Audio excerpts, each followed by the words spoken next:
Hey, Facebook people, this is Steven. I'm hanging out at this bookstore. I won't say which one it is because I don't want this speaking for me and not many other corporate or entities. So I'm just speaking for Stephen Rouse. That's why I don't tell you where I work for.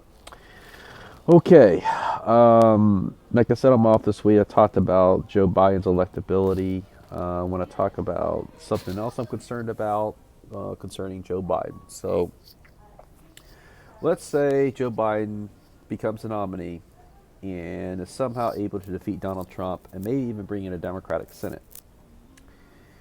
My concern at that point is the 2022 elections. There have been two Democratic presidents since 1980, the bulk of my life, and two Democratic presidents that I've had the opportunity to vote for, Bill Clinton and Barack Obama.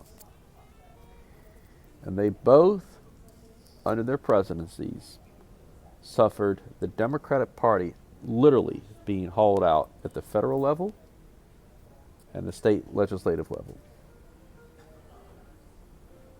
In other words, the people that want to talk about electability, their candidates, when they got elected president, saw midterm losses. I'm going to tell you why. They didn't govern as FDR/Truman style populists. Bill Clinton in 1992 campaigned like FDR and Truman. He didn't govern that way.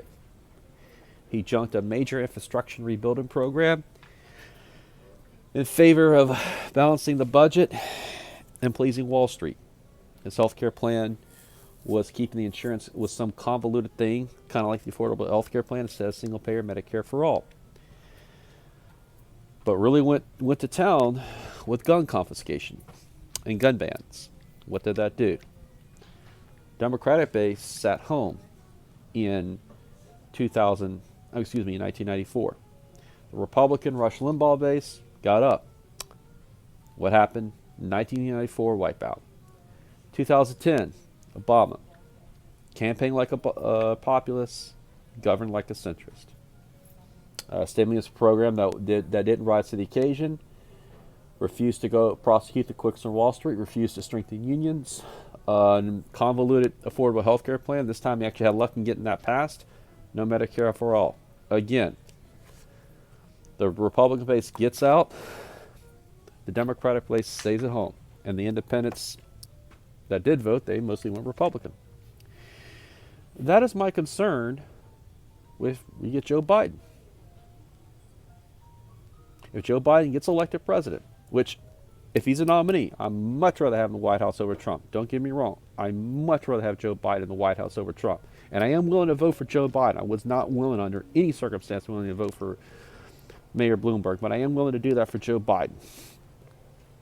But my concern is the 2022 midterm elections if Joe Biden is president.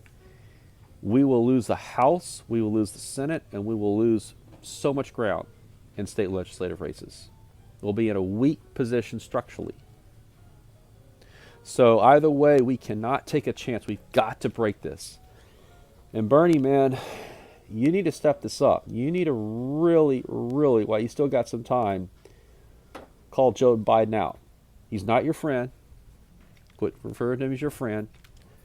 Expose the extremism of Joe Biden's positions. You're the moderate centrist. You're not trying to destroy capitalism. You're just trying to have a much more saner version of it. That's all you're trying to do. Like FDR and Truman. You're not Mao. You're not Stalin. You're not trying to turn this into North Korea or Russia. You're trying to resemble social democracies that most European countries do just fine. So drop that whole democratic socialist thing. You're not a democratic socialist. You're a social democrat. You want capitalism with a strong welfare state. That's it. Or just for FDR and Truman. Okay. Hope everyone has a good one. Talk to you later. Bye.